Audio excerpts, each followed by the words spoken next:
Hi, I'm Lauren Fates, and I once swiped right on Tinder when I saw a Spike Spiegel cosplayer. And I'm Jamie Sanchez. I have a corgi just like Ein, but with a really cute tail.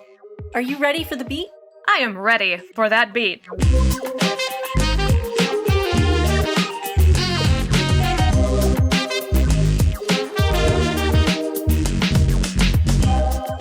Hello, everybody. Welcome to our brand new podcast. This is the Bebop Beat, and my friend Jamie and I are going to be taking you through the entire anime Cowboy Bebop. The reason I decided to do this is because I just finished up another podcast. It was called She-Ra, Progressive of Power, and that show followed the 80s cartoon She-Ra as it was rebooted on Netflix. For better or for worse, Cowboy Bebop, my favorite anime of all time, is also getting the reboot treatment, this time as a live-action Netflix series. We will talk a lot about that really soon, but first, I want you all to get to know me and Jamie. Jamie, when was the last time you watched through Cowboy Bebop? That was late 2017, so it's been a good few years since that watch. You know, I hadn't thought about it before today, but I think that's true for me also. Back when I was married, the Blu-rays came out, and it was this huge deal. There was a bunch of different versions of the Blu-rays depending on where you bought them from. And I got all the Blu-rays and binged them probably about the same time you did. So is it your favorite anime also? Oh, definitely. Yeah, I have a whole collection. I think I own about 4 different versions of the show at least. Really? Yeah, I just own the Blu-rays, but it's actually important for our listeners to know where they can watch Bebop. So it's on Hulu, which is the legal way to watch it. It is also on YouTube. I'm not sure you're supposed to watch it there, though. I mean, it's been there for a while. It's also on Funimation. Funimation and Hulu have a partnership right now, but who knows how long that'll last. That's awesome. So a couple different ways you at home can listen along. We are planning on doing one episode of the anime at a time. We're going to deep dive into the characters, the themes, talk about what we think is cool, why the sci-fi history was so amazing. And we're going to have some special stuff too. I'm hoping to get some guests on here, both, from the anime, fingers crossed, but also just people who are experts in areas that we might not know that much about. A couple days ago, I found a website that is just like a wiki describing all of the guns that were in Cowboy Bebop. I don't know anything about guns, so we'll definitely have to bring a guest on for something like that. Oh man, there's so many gun lovers in Japan, despite it being a country that no one can carry guns in. So the technical directors had a blast on the show, and oh no, I think it really shows in a lot of the tech and the spaceships and all the world building. So I'm so stoked that you mentioned Japan. I wanted to do this show with you so badly because you know a lot about Japan. And also, you're kind of an anime guru here in Chicago. Why don't you tell our friends at home a little bit about the club that you run? Yeah, so I am the founder and president of Anime Chicago. We're a nonprofit seeking to enlighten people about anime in all of its forms, going through several decades of anime, kind of keeping up with what's going on in every season, and really inviting people to connect over their shared love. So, I formed a nonprofit around it. There's a team of 6 of us. We meet every week to plan meetups, and we've actually got some really cool stuff coming up with a new academic talk this February. That's great. Where can people find that if they want to learn more? That would be at meetup.com/anime Chicago to join us as a member, or at animechicago.com for more information. Awesome. I hope everyone at home gives that a look. So before we get into Asteroid Blues, which is our first episode of the anime, of course, let's catch up on the Netflix news. Jamie, how much do you know about the upcoming Netflix series? I know that there's a blank screen on Netflix that just says Cowboy Bebop. There is. They have a landing page already. Text. And I'm like, oh man, I can watch Cowboy Bebop on Netflix. And I'm like, what is this? No brand, no design, no anything. So that was pretty funny to see. It made it real. It does strike me as kind of strange that the animation is on Hulu. It seems like there's going to be some sort of conflict of interest eventually, but what do I know? Oh boy, there's a whole bunch going on right there. Lots to unpack, but maybe another time. Yeah, let's just talk about what we're actually knowledgeable about. So, the upcoming Netflix series, I don't think has a release date yet for a lot of reasons. We are, of course, in a pandemic. I remember hearing that an actor was injured, and that was our Spike. That was John Cho. Yeah, he was. That took him out for a good 6 months at least for rehabilitation. But I hear that some filming has since restarted and other actors have joined. It sounds like a really exciting lineup, including the inclusion of a non binary actor to play one of the fandom's most interesting characters. So I'm really excited about that. Yeah, that is Mason Alexander Park as Gren, correct? Correct, yeah. I remember, I don't think it should have been controversial. Spoiler alert, I'm kind of a lefty politically. My whole last podcast was about that, but I really appreciated that Netflix, when they tweeted about that casting announcement, they explained how back in the 90s, when Bebop was first airing, there wasn't necessarily the knowledge or the vocabulary about the LGBTQ plus community, and that Gren being non-binary may have actually been sort of the intent of the art, but there just wasn't a word for it, back in the day. And so I don't see it as a reimagining so much as maybe just a recalibrating for modern times and a modern understanding of who people are. And I think that's what we're going to be talking about a lot on this podcast, actually, is what about the anime maybe calls for some modernization? Does anything need changes? The first time I thought about doing this show, I went, Cowboy Bebop is perfect. What could they possibly change? But even after one episode, I think I am seeing some things, and they have some real chances here to make something good. On the other side of that coin, I'm really excited about how relevant it still is, given the themes of isolation, the camaraderie of a makeshift family, and then even the trials and tribulations of being a freelancer in a modern era. As a freelancer, do you consider yourself a bit of a bounty hunter? Is that what you're saying? Oh, a bit, of course. Yeah, cowboys all the way. Okay. But yeah, I think my perspective through Anime Chicago has really allowed me to see the number of people who actually love this show and identify with it, even as non-anime fans. And that has always been a really insightful kind of experience when I'm meeting someone new and I vaguely say, yeah, I'm interested in anime or Japanese culture. And they're like, oh yeah, I saw that one anime. It was like that one guy with all the martial arts. And I'm like, I know exactly what you're talking about. Yeah, I've been extremely surprised when just sort of telling people I'm doing this show, how many folks who I didn't even know ever watched anime love and remember Cowboy Bebop. I was literally at the dentist, and the woman who ran my credit card and checked me out at the dentist's office, I happened to tell her about it. I don't remember why, other than I just have an ego and was telling everybody.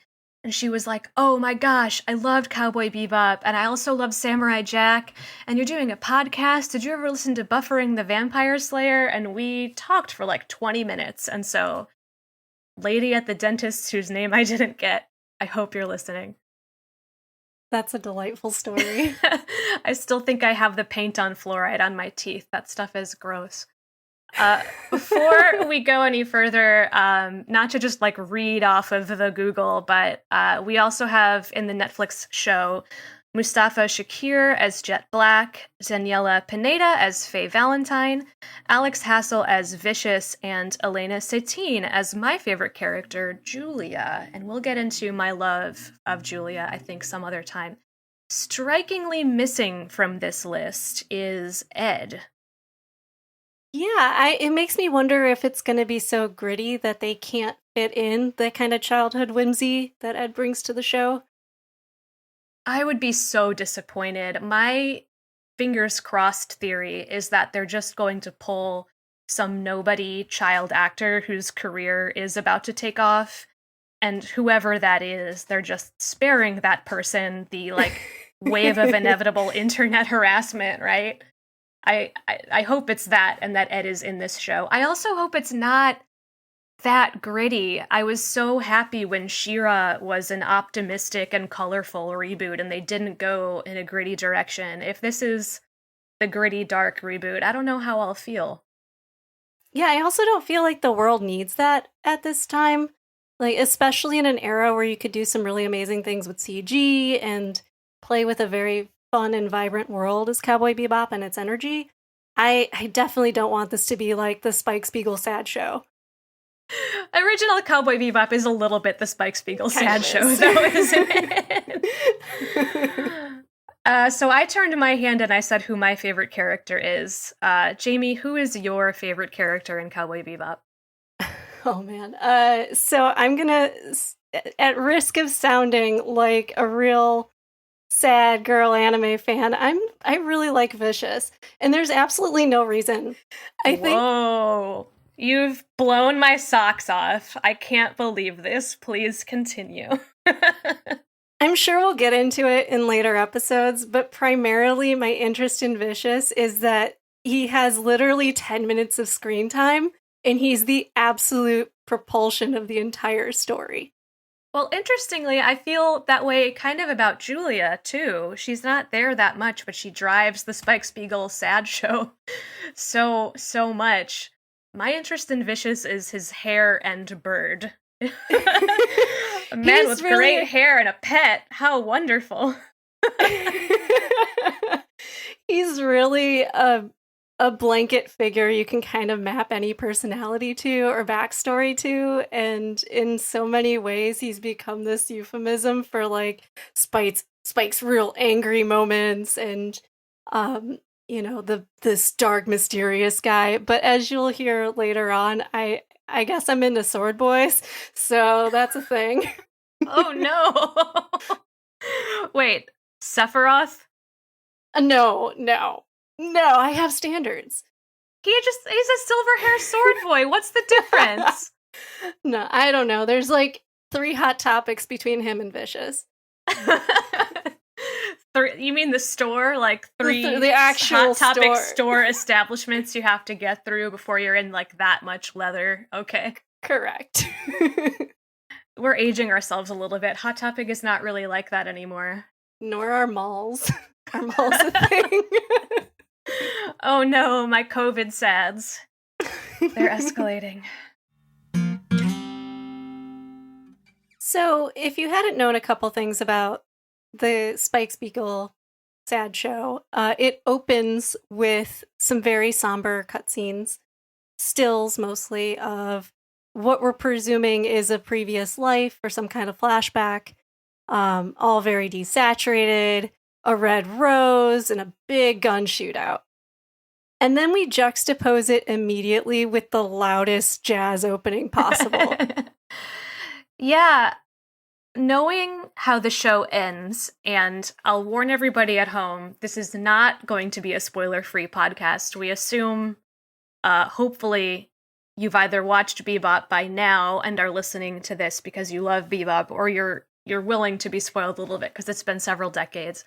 But I'm fascinated by how much they show in that opening sequence that has meaning that does get revealed, but we don't know what it is yet. In fact, I remember seeing this for the first time and was wondering if they were showing us the past or the future. And at least metaphorically, it's kind of both. Yeah, and there's a duality, I think, that it touches on there, because the show also end caps with the Real Folk Blues ending, and you're seeing the same themes over and over again, which is very well reflected in all of Spike's sad moments and the music box music. And I find these themes interesting, especially in an episode like Asteroid Blues, because there's clearly a stage being set throughout the course of this episode. Yes, before we get into Asteroid Blues, was there anything else you wanted to say about, quote, the loudest jazz opening? It's very loud. Tank has to be one of the most highly regarded anime openings of all time. It's been parodied to death. There's tons of memes about it.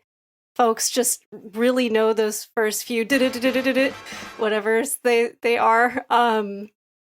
And you're probably like envisioning it in your head as well as I'm talking about it. But that's not the most interesting part to me. As a graphic designer, I actually personally love all of the stills with the character shots, very Vogue 60s in the grittiness and the textures. So when I hear Tank, I actually think of those stills first. And that's really fun because you also get a sense of like, oh, there's more characters to be introduced. We don't know who they are yet. Whereas most anime openings would be like, here's a full version of what they look like, and here's everything you need to know about them in just the one opener. Yeah, you make a good point. The opening sequence, to me, it's serving some like James Bond energy, some noir energy, and it leans really heavily into sort of the key, most stimulating things about like a spy thriller. We see sexy legs, we see gunfire, there's like revving of ship engines, primary colors. And you're right, though. The sexy legs, we don't even meet them this episode. We spend some time with only Spike and Jet.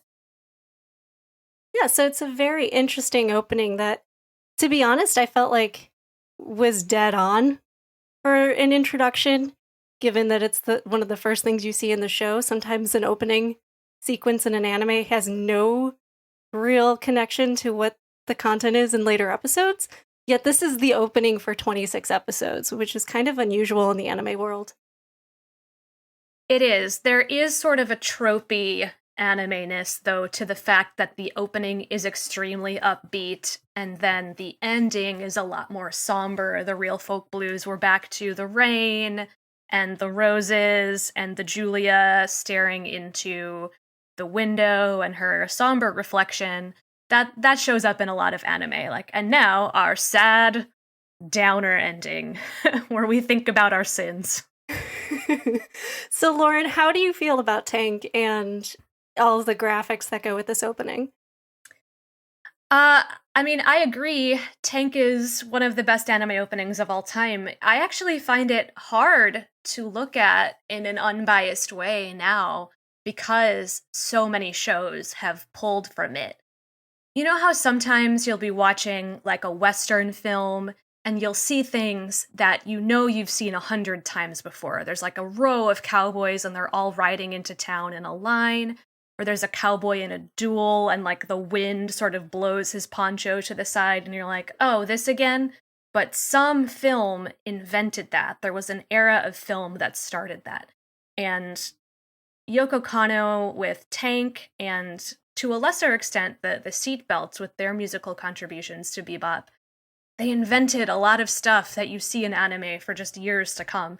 So I love it. It's energizing. I'm hyped for it. I never fast forward through it. I never skip it. But it's mostly important because it's historical.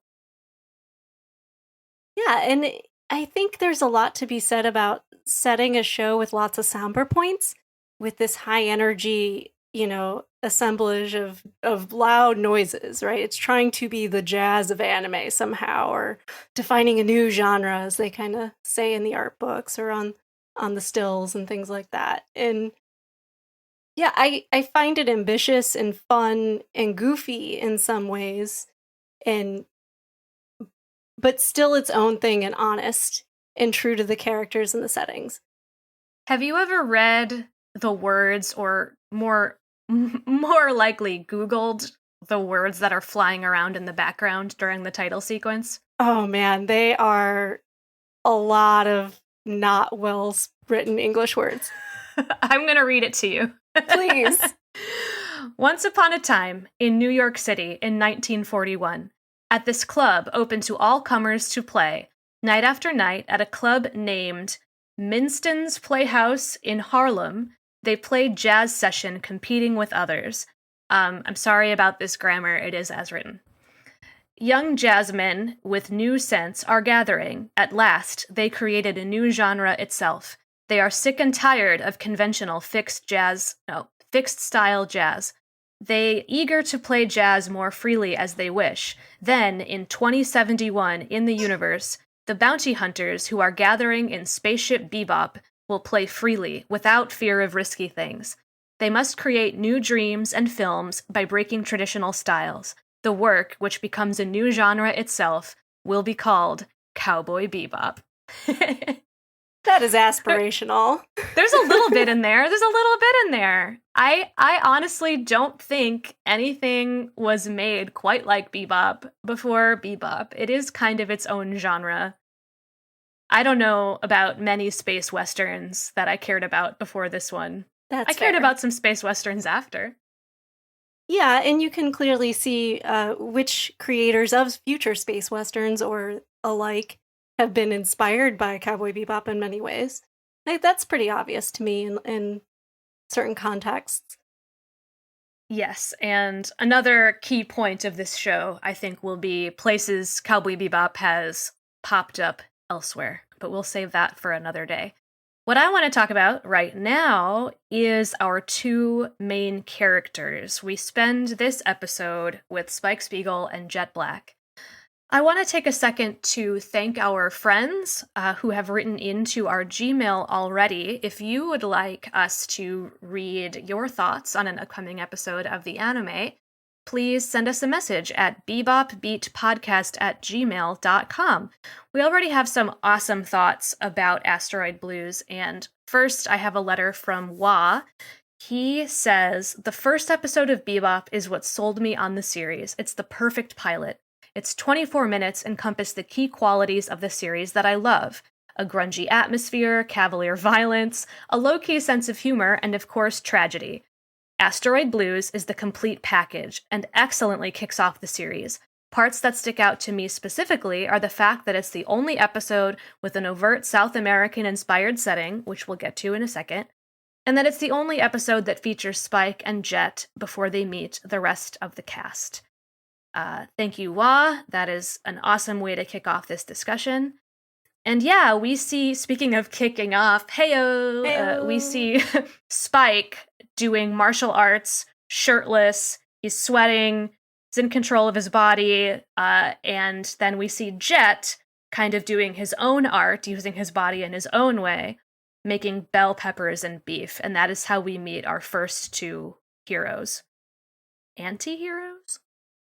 So right out the gate, we have this established hierarchy of things. Jet's the maker of things, and Spike's the freewheeling kicker. Spike is Punch Boy. Spike is Punch Boy. And their whole relationship is encompassed in that first conversation about this bounty we're meeting. And it's essentially like, Spike's like, "I don't want to bother," like some petulant child. And Jet goads him on with food. And it's just like, hey. I wonder what we're going to expect. Spike spent all of their money. Yeah. He's reckless and brash, and here's the nurturer feeding him calories. I have to say, and maybe this resonates with you too, I don't know. But when I was a teen watching this on Adult Swim or Toonami back when I was a wee one, I loved Spike, and I connected with Spike during this conversation. And I am definitely more Team Jet here in my 30s. How dare you spend all the money, and now I have to cook you dinner? You get the sense that, Spike is there to do a job or waste time or, build the body build or whatever he's doing, which is a very kind of selfish thing. And Jet is doing the thing that feeds them both. So right away you have this idea that, he's the one in charge. He's the one who's picking out bounties. He's the brains of the operation. Well, they're both there to survive, and I have to imagine there's some mutual benefit to their relationship, that it feeds them both. One of the things that I find really visceral about Bebop that is present in this episode is this constant hunger, like literal hunger. There's no beef in their bell peppers and beef. They're sharing cigarettes. And the swordfish and the Bebop, they're always like almost running out of gas. Everyone is just a couple wulongs away from being grounded or homeless or starving. And this is the arrangement they have that keeps them out of that state of being. Although they'd probably do a better job if Spike wasn't also destroying cop cars or blowing up buildings or whatever he is accused of doing in this conversation. Yeah, and it's really funny because you'd imagine in space, a ship like the Bebop and things like the swordfish, and they have to cost a lot of money to maintain. It's like recklessness in your job is probably more expensive than actually getting the job done and, having food to eat. But, they go into this whole like, yeah, we're freelancers, we're here to make a buck. But there's this sense of ennui already out the gate. And I think that's really set by the harmonica that comes into play, right? We start with this music box opening and it moves into the big jazz beat. And then we get a harmonica out of nowhere. So in 3 minutes, we're only talking about the first 3 to 4 minutes of the show right away. And the music is carrying these angles and tones and energy. And then Spike's just sitting there like, meh. The fact that you bring up that it's expensive, I was trying to get my hands around what is a lot of money in this world and what isn't, because our bounty this episode is Asimov Solensen. His bounty is 2.5 million wulongs, and we hear over and over from Spike that that's small potatoes, it's not a lot of money, he doesn't even want to bother. And Jet's like, well, it's money though, what are you gonna do? And I was trying to ground myself somewhere else, like, okay, well, what would be a lot of money? And the only sign I saw in this particular episode was when they travel to Tijuana and they have to go through a toll booth. The toll booth, it just by itself costs 7,500 wulongs. And their ship is full of those receipts, so they spend a lot of money just flying around. Yeah, you get the sense that maybe 7,500 is like $75 American, or that, 2.5 is maybe $250,000 American. And it's funny because in the next episode, they're like, this corgi costs 2 wulong. Like, how? Poor corgi.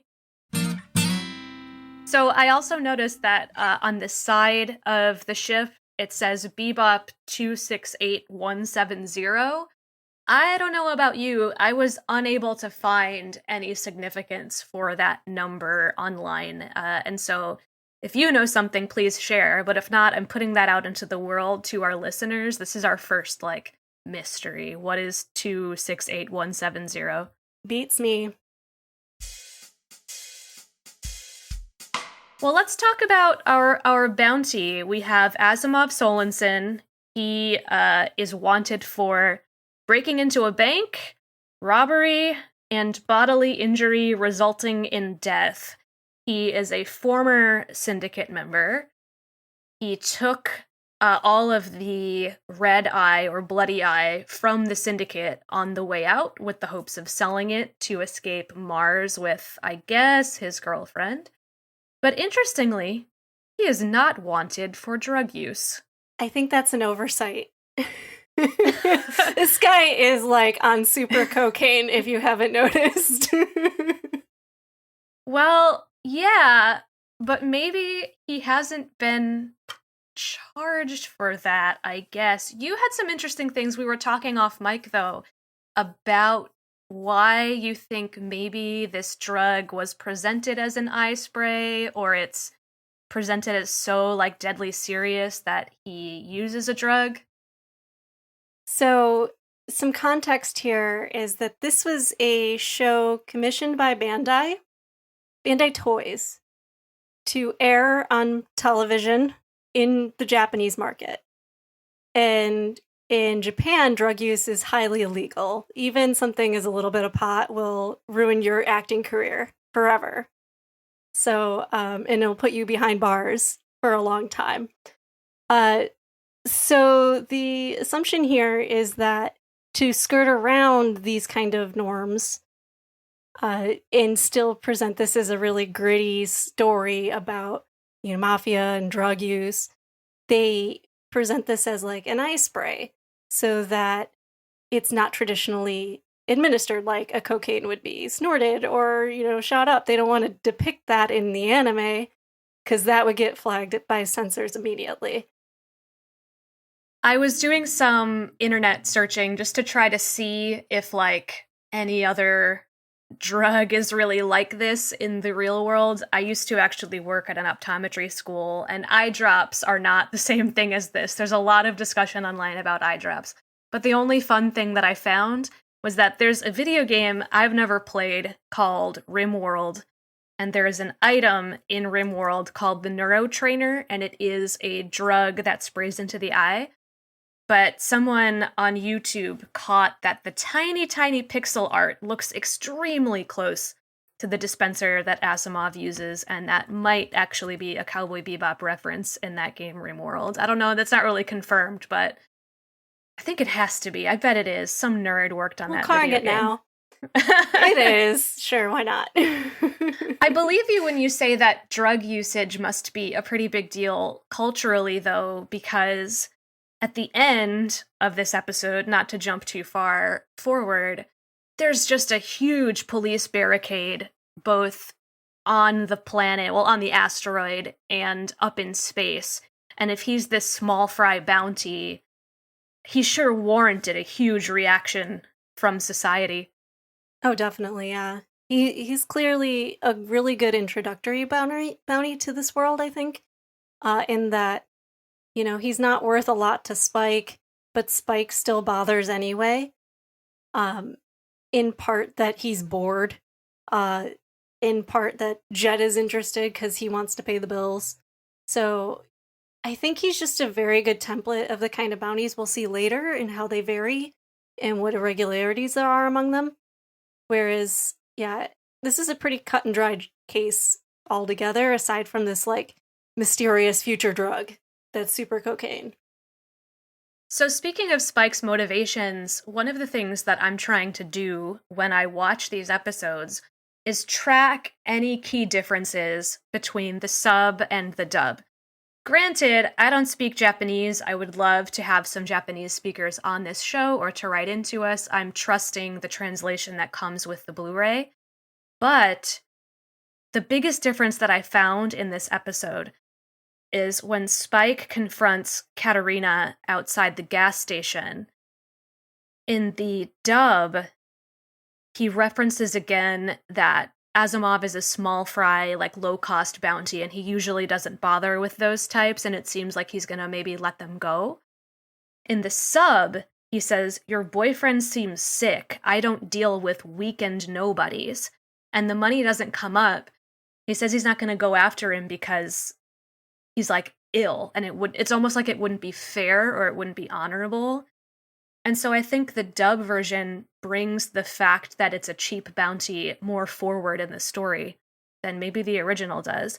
I don't know why that would be, but I thought the change in motivation was really fascinating. Yeah, I would say that's a fair assessment, for sure. The keep those eyes open tagline that I remember being all over Cartoon Network, that's the same. in both. Just in case you were worried. It's the thing in nightmares. I will say, in terms of themes of this episode, we also see TJ as its own kind of microcosm, a representation of the solar system as a whole, right? We only ever see TJ in this episode. We see it through kind of this sense that it's an introductory place with introductory characters, setting the tone, and there's not much going on, but the world's still alive. There's signage everywhere, there's texture, it's run down, everything's moving, which I find fascinating for an intro episode. And yeah, sure, Spike seems a little maybe off character model in a couple shots, but otherwise you get the sense that these are very established personalities. Yeah, I agree with your assessment that at least now it's very much about the world. And I think that's a smart and a fine thing to do this early in the show, especially when two and a half, three, I guess, depending on how you consider Ein. But at least half of our ship crew isn't even here yet. So we have time to just say, what is Cowboy Bebop about? We actually got an email from Kevin Allen, and Kevin had very similar sentiments to you. He said, it's apparent from the get-go in the opening scenes of Asteroid Blues that the show features a lot of diversity in the cast, the supporting characters, people in the background, and the way that I think is most fun, the locations.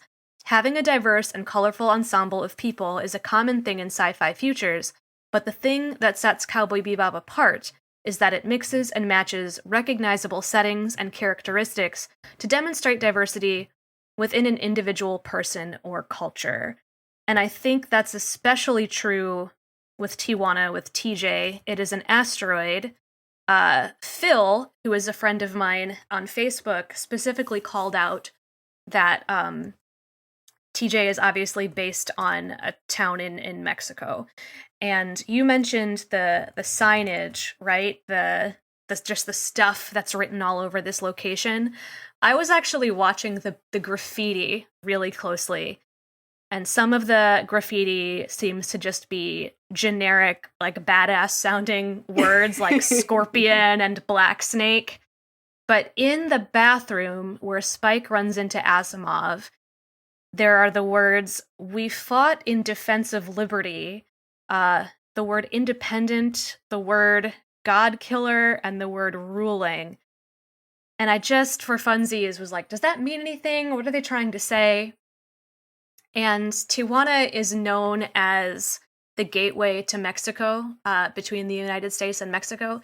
And in the Mexican-American War, that is the conflict that established the border between Texas and the United States. It also is when we ended up with California. And I'm maybe really reaching here, but I'm wondering if there was some space version. if they're citing the space Mexican-American War, like the TJ Mars War. I don't know. It seems like they're trying to tell a story there, but they never go back to it. So I guess it's just important to mention how closely I've been watching this show. Yeah, and I think what you really touched on there was the whole there's graffiti in this world. Like, how many anime or animated shows do you watch that don't put the time or attention into graffiti and signage and language and multiculturalism, and just to get the sense that like you're really in a very big melting pot of the solar system here. So like I really appreciate that the entire setting is a character in itself, and that it's kind of a mishmash of things going on all the time, even so much that I couldn't really enjoy the subtitles. This is one of the few shows where I prefer the dub over the sub, because everything, every frame, every little bit of motion really contributes to the overall animation quality of the show and its texture. And yeah, wow, it was very true of this episode. I don't know if you're familiar with keyframes and the concepts behind like the number of keyframes affects the budget of your episode. Mm-hmm. Maybe our listeners aren't so much, but the idea here that, you know, we're seeing a new scene every 8 to 15 seconds in the first episode. This is a very expensive introduction. Yeah, there's so much to see right at the beginning. Even before we land on TJ, we see the hyperspace gates. We see things in orbit that are being built or maybe falling apart. I'm really not so sure. We hear voices in many languages talking in the toll booth. We see advertisements. And then on TJ itself, there's people selling cotton candy in the streets and old men playing cards talking about their role establishing this world. I spent way too much time trying to read the sign behind Katarina's head when she walks into the bar. There's a dog on a sign behind her head, and I swear it said cyborg dogs, but I don't think it does. I think it might just be a nonsense word. But someone cared about that, someone wrote that sign. To that end, when she spills her groceries, or more accurately, when Spike spills them for her, I paused my video to see what she was buying, and here are some of the foods that she purchased. Balanced food, fresh gum, Choco Flake, milk, cocoa, and then, most fascinatingly, cup noodle. Yeah, cup noodle. Cup noodle's a real product. And I was really taken by that because much later, I think maybe in the movie, we see Rocket Noodle, which is like a sci-fi self-heating version of cup noodle, and they even mimic the font. So I don't think they have the rights to use cup noodle. I think they just snuck it in there for funsies, not thinking that 30 years later someone was going to pause and be like, does that say cup noodle? Well, the fans definitely noticed the PlayStation at Laughing Bull's camp, sitting in the big heap of garbage, because that's often cited in lots of wiki posts and things like that. I didn't see that. That makes that character so much funnier. There's clearly some pre-established relationship they have with Old Man Bull, because Spike's automatically, right when they land, he says he's going to go visit him, and Jet questions whether or not he's trustworthy. And the fact that he maybe has a PlayStation stashed in his home, I think it gives a little bit of a wink to how sincere all of his misty woo-woo like mysticism is. Yeah, so speaking on that note, we do notice that our characters often seek signs of fortune tellers and scrying the stars and all that. There's a level of mysticism here. And I mean, I also know that they're setting the stage for, like, this is a Western-ish kind of thing, cowboys, throwbacks to, just settling the Wild West. But yeah, Laughing Bull does not hold up this day and age. That is maybe a character that, should the Netflix show attempt to bring on someone like that, I hope they honor and respect the intent of, like, a Native American presence, and not in that misty woo-woo way. Yeah, that was another strange difference between the dub and the sub, and this is where I'm not even sure I trust the translation, but Spike says out loud in the dub, well, this is real mystic and all, and in the sub, the line is, this is dandy. And there's just a slight difference there to me in tone, that, like, the dub makes a little bit even more of a mockery of the sort of Native American stereotype that's happening, and I can't tell if Spike is in on the joke or not. It makes me a little bit uncomfortable. One thing I did check on, I didn't bother with, like, red-eyed coyote and swimming bird. I mean, that's all just clumsy, ham-fisted, like, this is what Native culture is like. But as Spike is leaving, Bull says, he references Wakan Tanka.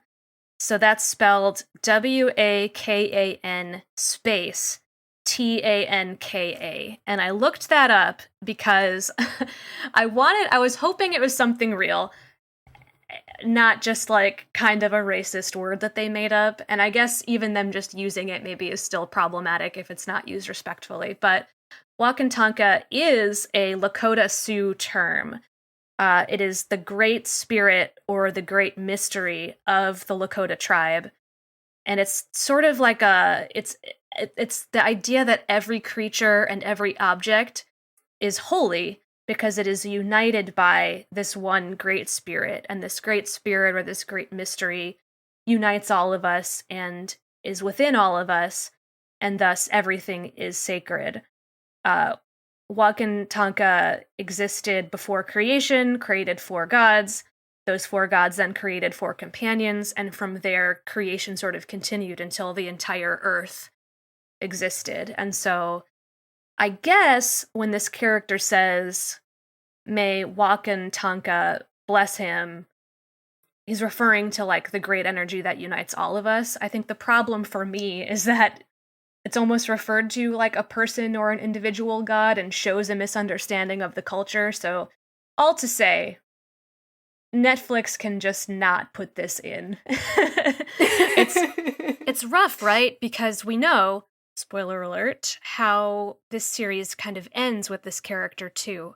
And I just hope the live action finds something more graceful or more accurate or just more respectful to use to like bookend Spike's story that isn't just a native adjacent like Halloween costume character with a feather in his hair. Yeah, it does not serve the story very well either. I think in a lot of ways you see these kind of themes crop up again in later episodes with different fortune tellers and different mysticisms, and the idea that Spike is kind of intertwined with some kind of fate. He says that that Swimming Bird will be hunted by this woman, and Spike says he was killed once before by a woman, and the idea that this is setting the stage for something that you're to expect later, I think that's a critical, like, kind of storyline to have. It does not need to be represented in this way. Yes. I actually have one more letter from our mailbag that touches on this a little bit. This is from Kenzer, and she says she struggles to think of another opening episode other than the pilot of The Sopranos that so perfectly serves as a skeleton key for all that's to follow than Asteroid Blues does for Cowboy Bebop. Asteroid Blues neatly and quietly establishes numerous themes and narrative threads, including our lead protagonist, Spike. This episode establishes Spike's troubling relationship with women, particularly his attraction to and romanticization of beautiful, mysterious dames living under the thumb of a controlling sociopathic partner. There's a looming threat of syndicate violence, and Asteroid Blues gives Spike a rare opportunity to revisit his own failed attempt to flee the syndicate with his woman in tow, likewise with the aim of starting a new life after one final blowout. Not until we arrive back at the beginning do we see the shades of Julia and Katerina, or the similarities between Asimov and Vicious. And so, to your point, we don't need all of this mysticism and all of this, like, destiny, because there's already such a driving force in Spike's mind and his relationship with Vicious and Julia and the Syndicate, and there's such a beautiful mirror here between Katerina and Julia and his own attempts to escape and run away with her, that I don't think there needs to also be like a supernatural pull. I think we've all done some crazy stuff for people we thought we loved or we did love, and that's like a very powerful force. Kenzer calls it Spike's audacity to love someone else. That's so powerful. We don't need this like also Native American tropes going on. And oh man, that's a good point too. The parallels of Katerina and Julia, like, you imagine that Spike has all this knowledge of the mafia. He's already one step ahead of Jet in searching for Asimov. How does he know these things? How does he know how to deal with Red Eye? How does he know that this guy is sick? And you get the sense that, like, oh man, he has an affinity for Katerina off the bat because of how much she reminds him of Julia. And so you get this kind of proxy for who this woman, this blonde-haired woman, could be in the end scenes. You know, you get a sense that she's soft and warm and kind and a little kind of spunky and angry at times, you know, when Spike eats a hot dog. So I appreciate all of the heavy lifting this episode is doing just to establish those themes. You know, the first of 26 episodes, so we can just enjoy how the world unfolds later and not have to go through another 5 episodes of establishing characters and motivations. So, what about this episode for you, Jamie, has changed since maybe the first time you saw it? So, what I mean is, this is a lot more violent than I remember it being, and maybe that's because I watched it on Cartoon Network. I don't think Cartoon Network showed a guy getting his brains blown out, but it's definitely there. But there's also what I think is a masturbation joke. Like, Spike says it's better to keep the water running so you don't clog it when there's a man, like, panting and hunched over the sink. And, like, I chuckle because that's extremely blue. And I have to wonder, what did they say on Toonami? Like, did they put in a different joke, or did I just not get it because I was young and naive? I don't know, but the three old men having a good time playing cards. The one guy's going on about how he was planting seeds, and his friend's like, "Oh, you were planting seeds of a different kind, though." And it's like, oh my. It's very Statler and Waldorf. Yeah, it's interesting to see what, like, a 16-year-old me was watching way back in the day. I was also, I would say what's changed for me is the murder-suicide at the end. I'm actually far more sensitive about that ending than I had been previous, even though I've watched this dozens of times. There's just something more visceral about it, this watch-through especially, too, when you really get a sense for, like, and sorrow that Katarina has when she makes that decision. I agree entirely. I remember watching this when I was a kid and thinking Katarina was happy when she met Spike because it had been a really long time since she felt warmth and kindness because Asimov was sort of really far gone. But now, as an adult, I've been through a lot more personal tragedy. As I kind of already joked about earlier in this episode, I am divorced, so I've experienced love and loss and grief in a way that I never imagined I would when I was a teen. But also, on a lighter note, I have witnessed the television masterpiece Breaking Bad, and I definitely think there's a little bit of Cowboy Bebop in Breaking Bad, in that Walter White starts out his story with a goal, you know? He just wants to make enough money to pay for his cancer treatments. Asimov theoretically just wants to make enough money to get off of Mars. But I think Katarina sees he's gotten too far into the drugs, and the drugs are going to kill him, and they're never going to get out because somewhere along the way he changed. And the line that really breaks my heart this watch through is when Asimov says, "Idiot, if we lose those things, we're fragged." Like, Katarina sees in his eyes that he cares more about the drugs than he cares about her. And she just sits there in silence before finally deciding to end both of their lives. And it's that moment of just heartbreak. Not only that, I mean, she's never going to see Mars, but he doesn't love her. And there's nothing else to live for at that point. It's extremely affecting. It's so rough. Another one from our mailbag, Sarah, pointed out that you just feel Katarina's sorrow in knowing she'll never make it to Mars. You are invested in a character you maybe get no more than 5 minutes of screen time with, which just goes to show how phenomenal the writing of the show is. And, I mean, yeah, we only know her for like 5, maybe 7 minutes. You know, it's interesting that they flesh out this whole entire arc of her aspirations and her hopes. Like, what is Mars like? We're going to be very happy there.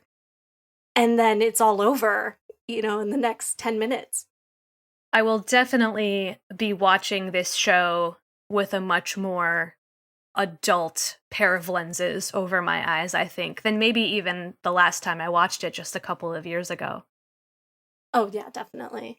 I also think it's more prevalent that Spike feels more remorse than maybe he did previously in my previous watch-throughs. Somehow he's more somber, he's more alert of the sorrows that it's around him. He just seems more tired.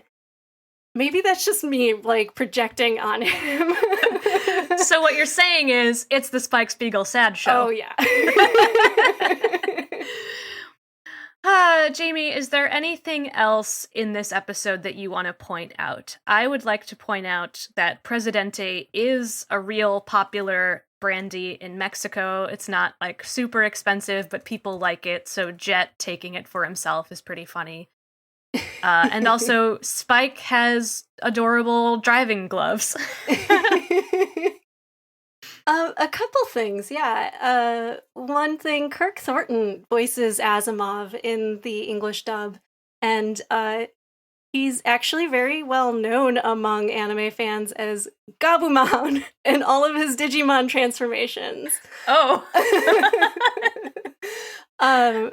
Later on, for me, like I told you, the Sword Boy thing, he does voice Samurai Champloo's Jin, which is one of my favorite characters of all time. Also, a guilty pleasure, he voiced Hotohori in Fushigi Yugi, which, oh man, that show did not age well. More recently, he's been voicing older dads. So he's Tanjiro's father in Demon Slayer and Seiji Ozaki from Great Pretender. As for Katarina's voice actress, she's kind of lost to the ether now. I think she may still be operating. Her name's Katia Morales, but she may have changed her legal name. But I thought it was very significant that they found a Spanish speaker, who I presume is a Spanish speaker, to voice her, because it really does give you a sense of authenticism in the English dub that isn't present in the Japanese sub.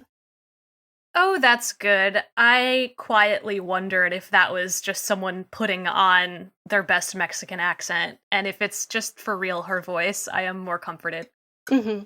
That is my assumption. Also, shout out to the animation director, Toshihiro Kawamoto. He's a longtime industry animator. A lot of the talent on this show started out working together with Macross and Gundam. He worked on some of the Gainax Daikon films, Golden Boy too, which is a really silly old show. Of this era for Cowboy Bebop, he worked on Witch Hunter Robin, Eureka 7, Full Metal Alchemist, Space Dandy, which is also done by the director of Cowboy Bebop. One of my favorites, Michiko and Hachin, which is very Cowboy Bebop vibes. And one of the best animated shows of recent years, Mob Psycho 100. I am glad you are here, because of all of those references, I probably understood about 20%. If you want to get more obscure, check out the short Magnetic Rose. It's part of the series done by Katahiro Otomo, and that is a real awesome animation trip. That sounds awesome. I will be sure to take your recommendations throughout the duration of this podcast. I'm actually not that steeped into anime these days.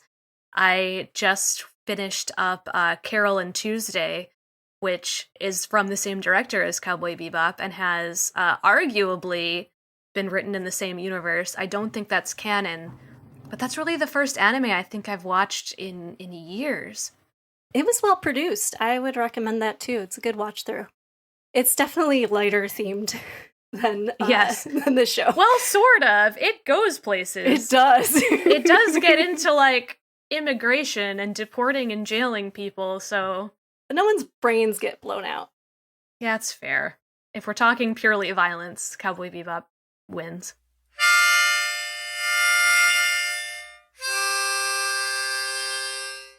All right, Jamie, what was super cool about this episode?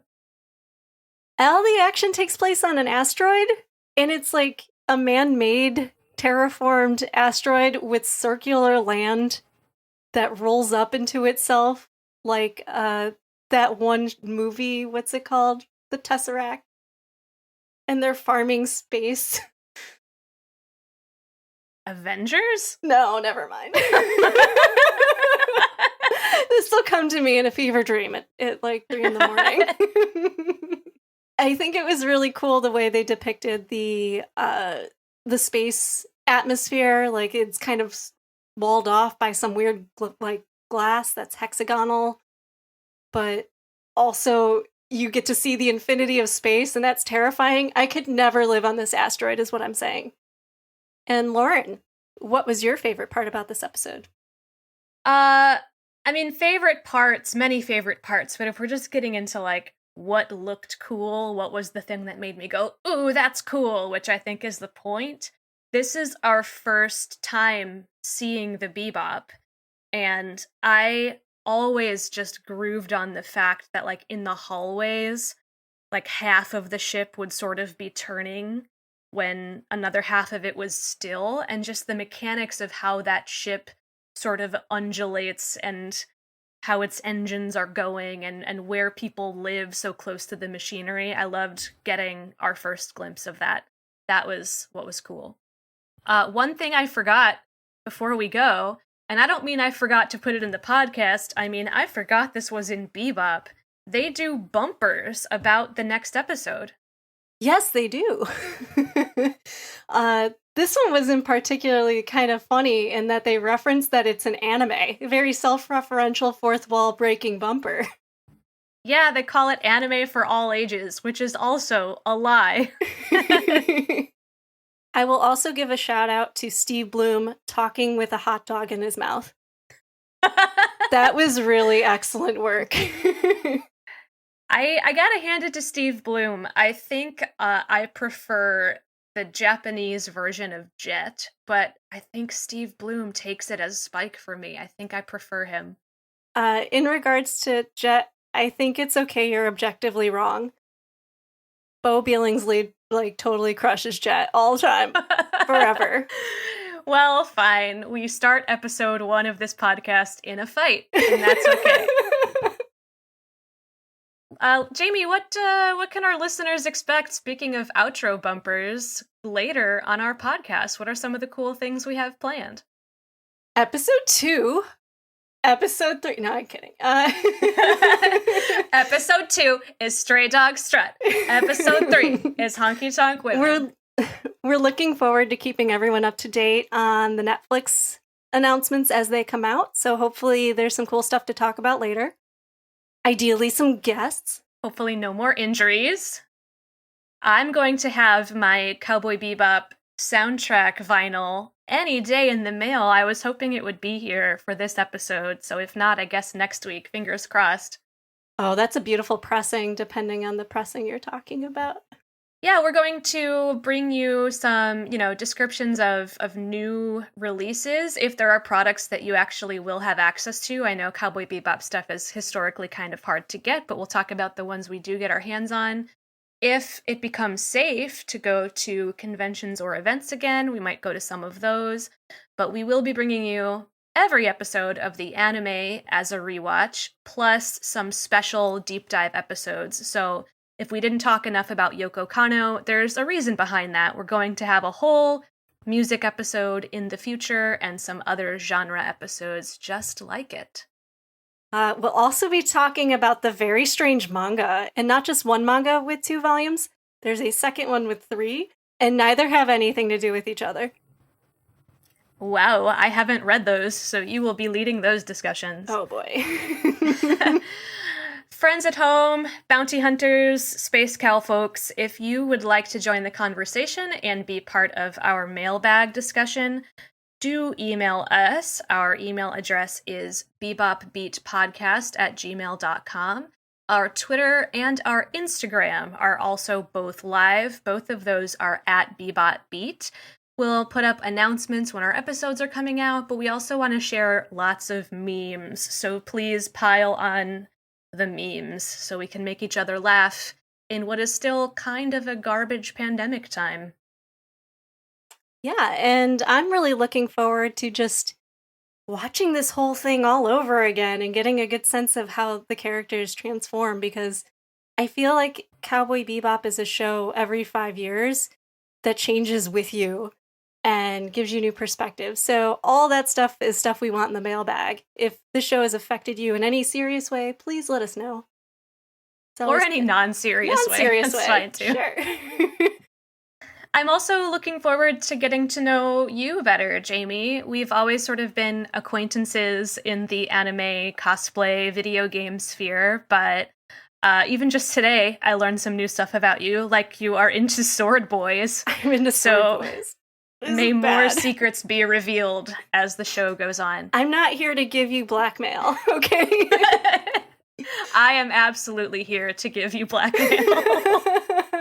I'm looking forward to. It's really great, and thank you so much, Lauren, for having invited me to be a co-host. We will be here every Friday, ? I think we'll probably choose Fridays, but we will be here for you once a week, so stay tuned. We have a lot of good stuff for you ahead, and we'll see you next time on the Bebop Beat.